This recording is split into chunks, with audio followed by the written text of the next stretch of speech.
being held at gunpoint, something that is not a possibility but a probability if you live in South Africa and happens all too often. Here are some valuable tips that you can remember.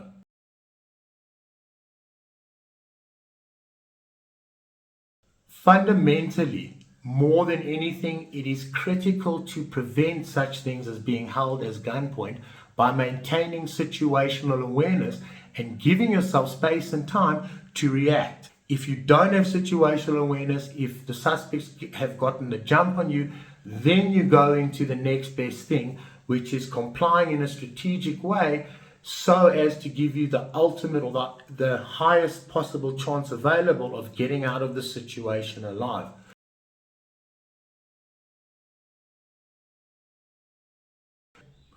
Remember the concept strategic compliance. Strategic compliance means complying to the suspect, but in a way that gives you the best chance of surviving the situation. Part of strategic compliance is maintaining control.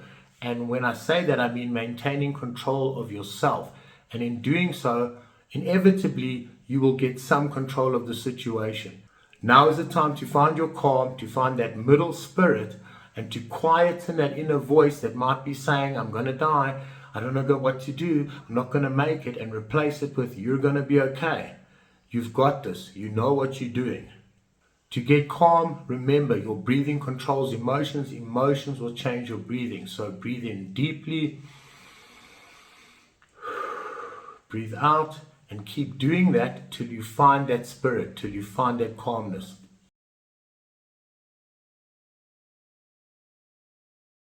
Using posture as protection means using your body, your facial expression, eye contact, your physicality in a way that it protects you in that situation. Using your posture in a way that shows you're being non-combative but also creates a much smaller surface area so far as a target.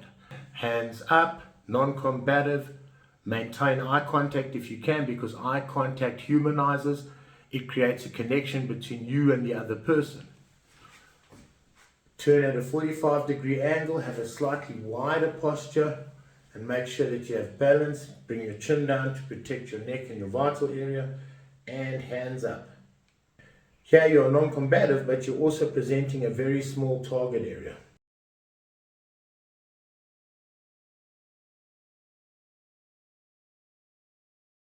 By showing your hands and keeping your hands up and away from your center line or your waistline, you are showing you're non-combative, and you're reducing the likelihood that the attacker has to worry about you reaching for a weapon. So posture protection is standing and posturing yourself or positioning yourself in a non-combative way, but still presenting as small a target area as you can, and putting some of your outer extremities up in front of your vital chest cavity.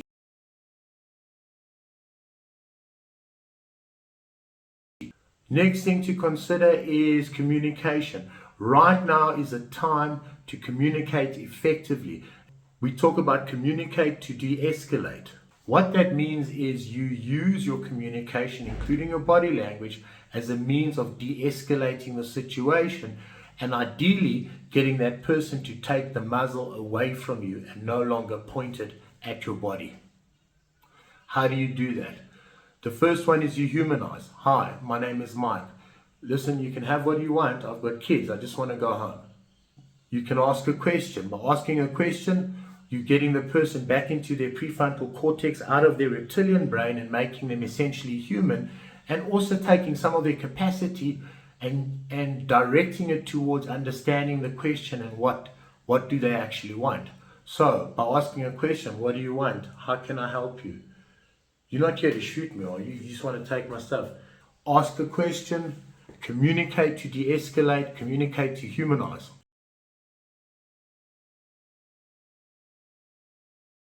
Use slow and deliberate movements, and if necessary, communicate before moving. For example, I'm going to take my seatbelt off. My baby's in the back seat, in the child seat. I need to take my child out. Slow and steady movements. Also remember, movement is life, and if possible and you have a chance to get away, get away. Put distance between you and the gun, and put some kind of defeating cover between you and that firearm while making distance. Don't give the suspect any excuse to fire upon you. You don't want to create a startle response from the assailant. That is why we say talk to a gun, because you don't want the person to go into a fetal position and in doing so tense their muscles, one of them being the muscles in their trigger finger.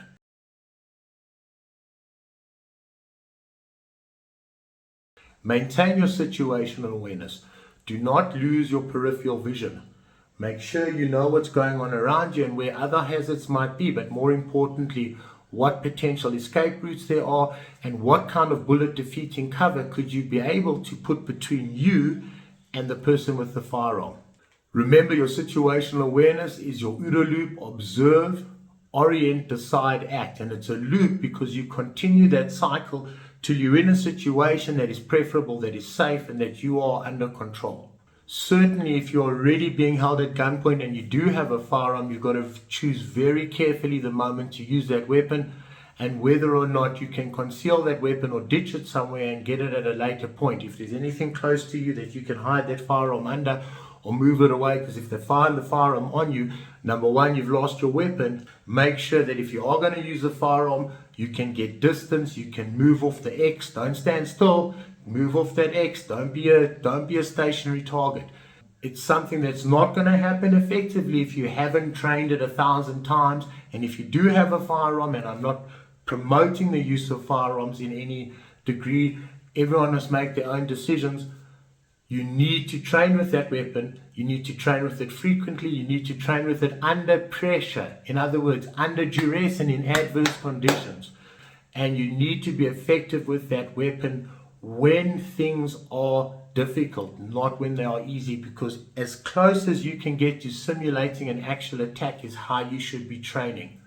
Otherwise, that firearm is going to be a liability to you. And then perhaps a liability to other innocent people because it's been taken from you and is now being used in the commission of other crimes.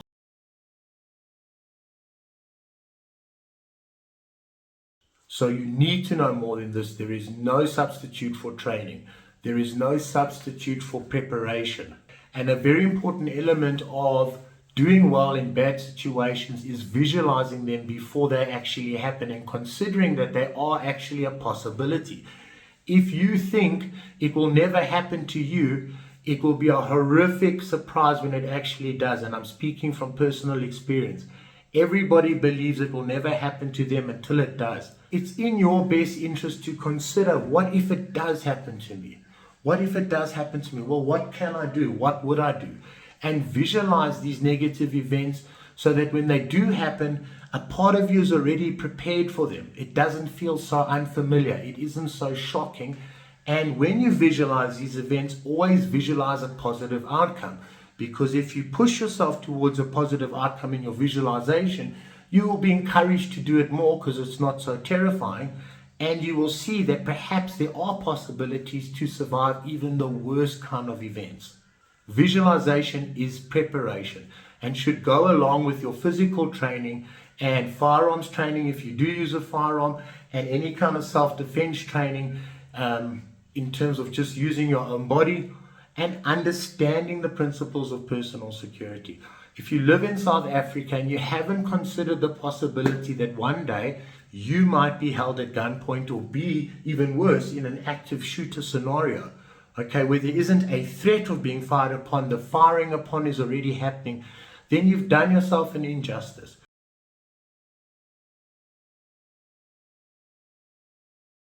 No matter what you do, also remember that you may still have to fight for your life. You might have to, at some point or another, make a decision that by attacking the suspect, if they are in close proximity and you're able to do so, especially if you have something that could have bullet defeating capabilities, some kind of a shield, or if you have other people that can assist you, the only means of survival might be confronting that attacker.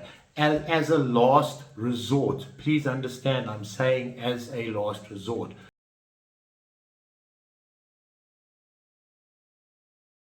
Let them know that right now, as long as they just take what they want and go, You are not a threat, and you're not their primary target. Their target is whatever they wanted to come and acquire.